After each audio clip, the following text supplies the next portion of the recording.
months ago, I decided to try making my own extracts. And just because there's an article on Google about how to do something, you always have that little bit of doubt in your head. Does this actually work? Last fall, we had an early frost that threatened to kill all of our gardens, so we went into harvest mayday mode, and I had a whole bunch of mint, and I wasn't really sure what to do with it, but I knew I didn't want it to go to waste and I wanted to preserve it. So I thought, you know what would be cool? What if I could make my own mint extract? And I thought, you know what? If I'm gonna make mint extract, what if I try finally making my own vanilla extract? I thought if I can make it myself, there might be a substantial cost savings. It's worth trying it out because maybe I could get something that's a lot better than the store-bought alternative. And if I'm at it, why don't I try getting a little creative and making my own basil extract? Basil extract isn't a thing, but maybe it's so good that I'll make it a thing, okay? So I could make one small, modest jar of each of these things? No. That's just not my style. Making the mint and the basil extract, pretty straightforward. But when it comes to vanilla, I went to Amazon to look for vanilla beans, and there's more than one type of bean. Which one do I buy? From my research, it seems there's at least 3 types of vanilla beans: Madagascar, Tahitian, and Mexican. Okay, so maybe I'm wrong. It looks like maybe there are more than 3 types of vanilla beans. Newsflash. Well, in the quantities I was looking for, there were really only 2 types available on Amazon: Madagascar and Tahitian, so I bought them both. I then started questioning, well, what type of alcohol do I use? Now, I knew it wasn't reasonable to try all the alcohols, so I picked a few. I thought, let's try soaking our vanilla beans in Madagascar Whiskey and rum. If you do the math, we have 2 types of vanilla beans, 3 types of alcohols.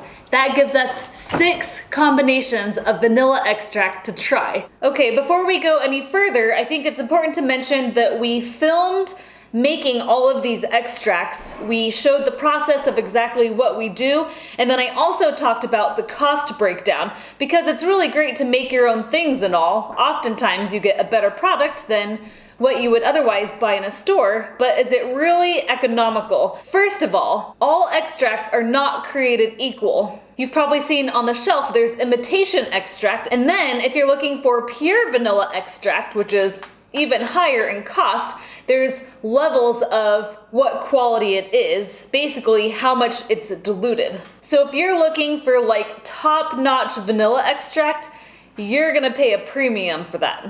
From my research, it appears that paying about $35 a cup for vanilla extract isn't unreasonable. You can play around with the strength you want your vanilla, but I decided to use 5 beans per cup of extract, and this is a half pint or a cup of liquid. You can expect to pay somewhere around $20 for 10 beans or $2 a bean. A lot of people say that you can really use the cheapest bottom of the barrel alcohol you can find for extracts. So that's what we did, but we estimated that our alcohol cost us about $2.60 a cup. So 1 cup of homemade, really high quality, strong vanilla extract could cost you about $13 a cup, over $35 a cup you would buy. That's a 67% savings.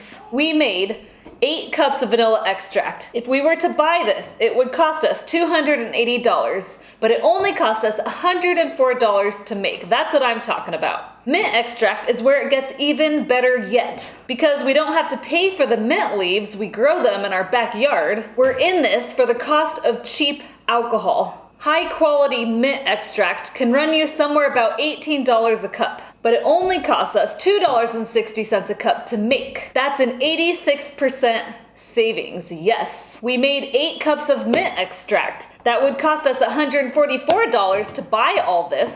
It only cost us $20.80 to make. A lot of you who saw the original video said, please update us when it's time to bottle and taste test, because we want to know what it tastes like. Is it worth it to do all of these varieties? And that's what I'm dying to know the answer to as well. I figured the best way to test this was make something kind of simple that we could just stir the different types of vanilla into. I was worried if we tried something, you know, like a cake, that you might not really taste the vanilla flavor. Yesterday, I whipped up a big batch of pudding and I stirred a little of each type of vanilla into it, and that's what we're gonna taste today.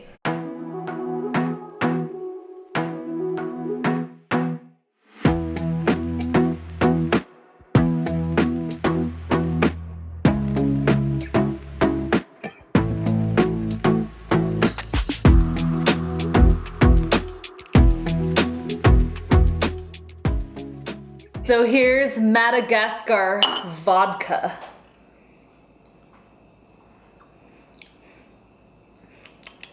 Yum.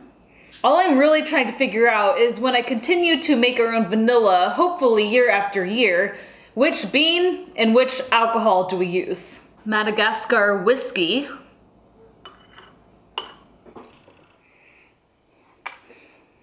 It does taste different to me. I wouldn't say it tastes like whiskey at all. Unless I'm imagining things, the whiskey tastes a little bit stronger. Let's try Madagascar rum.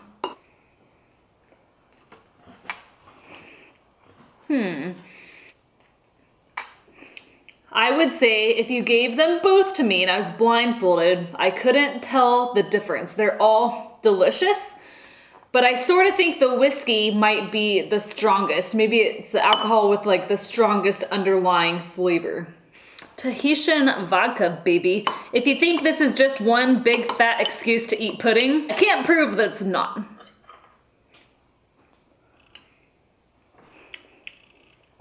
Wow, now that's quite a bit different.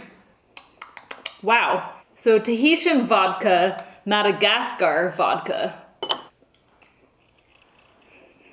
There is a difference in flavor there. Some people say they prefer Tahitian over Madagascar for certain scenarios, but for pudding, I would say I prefer the Tahitian.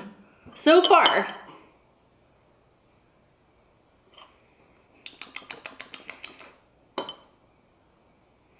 The flavor in this one stands out more than the whiskey. And last but not least,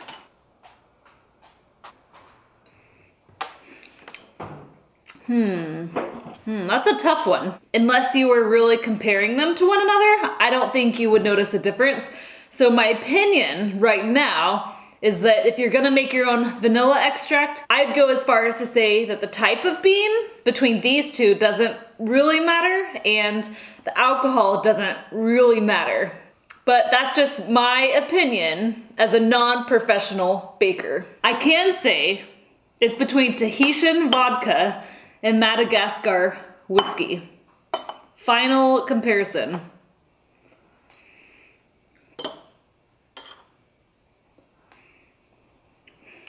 Wow.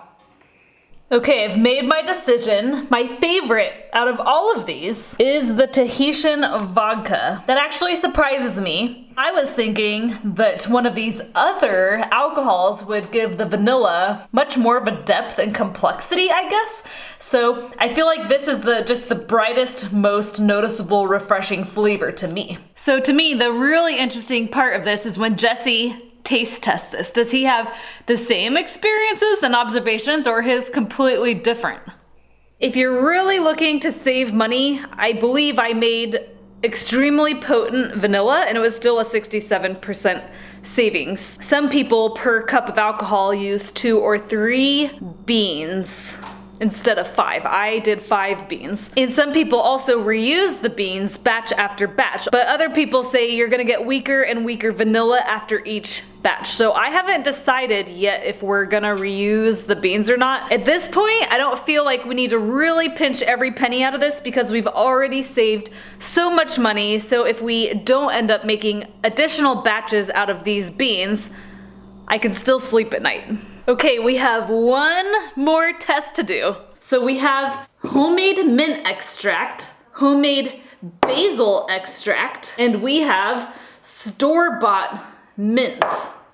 My original thinking was that I don't know about a mint or basil flavored pudding, so I was gonna make mint and basil chocolate truffles, the filling being this stuff, and then I was gonna dip them in chocolate, but you know what? My time's precious, and I thought we don't need to dip these in chocolate to do the taste test. We're gonna start with the homemade mint first. We don't wanna start with this guy because this might ruin our taste buds and make these taste like nothing. Come on, mint, don't let me down. I made 2 quarts of you. I would say if I gave someone a mint truffle with this stuff, they would say it's good, but when I asked them what it tasted like, I don't think they would say mint. That's really bad news. On to the basil.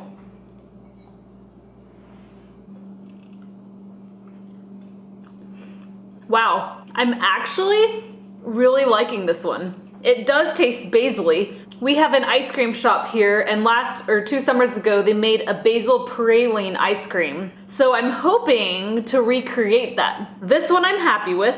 I did make basil chocolate crinkle cookies a couple of weeks ago, and my subjects said they could not really taste the basil, and I agree, but this way it's a lot more obvious. And the store-bought mint. Yep, very minty. This tastes like mint chocolate chip ice cream when you buy it from the store. This does not. Here's the really crazy part.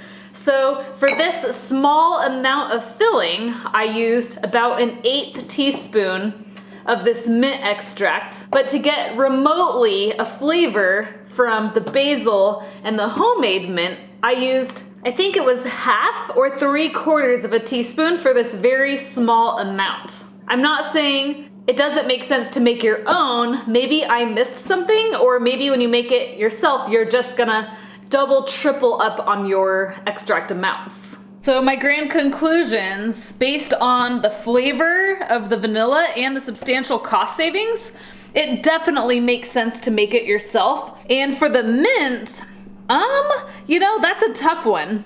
I would say I'm not really happy with the mint extract. I guess we could taste test some more and just go more and more and more and see how much extract we have to add to get it to taste at all like mint. I can tell you, when you smell the homemade stuff, it's very faint, and when you smell the store-bought stuff, it's like, hoo-wee, that's minty. Some people say you really can make your own extract out of anything, so you can make your own lemon extract, orange extract, maybe cinnamon extract. You can get creative. If you're interested in making your own extracts, don't let my experience get you down. I certainly don't want the mint extract to go to waste, so we're gonna try to find a use for it. We're gonna get these babies bottled up, but before we do that, I'm gonna hand the baton to Jesse, and he's gonna let you know his thoughts.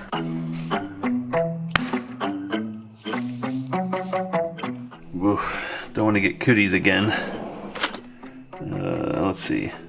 Manly spoon, not manly spoon. So I'm just going to start on this side, and I'm going to go that way. And what I'm looking for is the one that tastes the best. And I think this is pudding. Wow, that's actually really good. I'm going to put a lid on things that are good and no lid on things that are not good.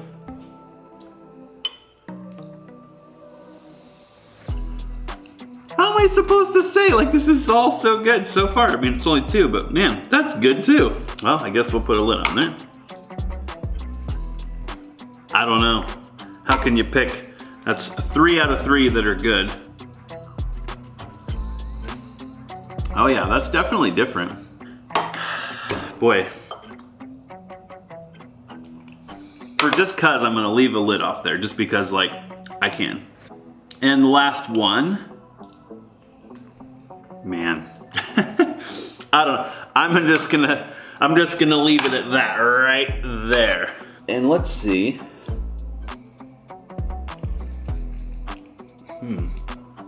I don't even taste anything.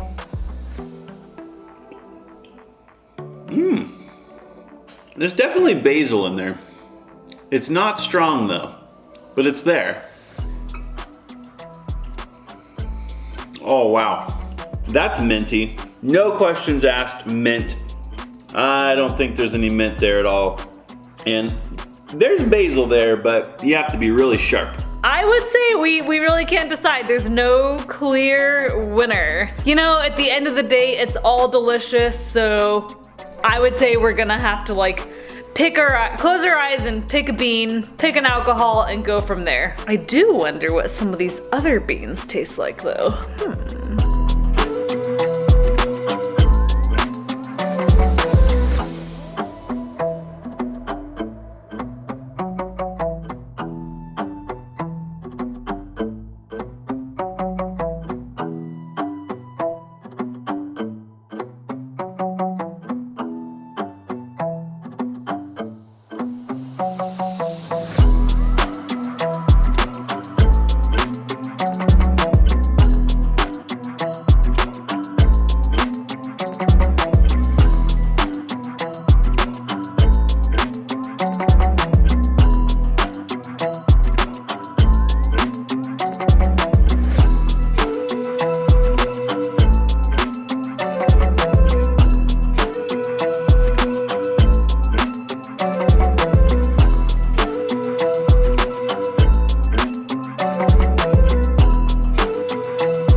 And this is what we have left to bottle.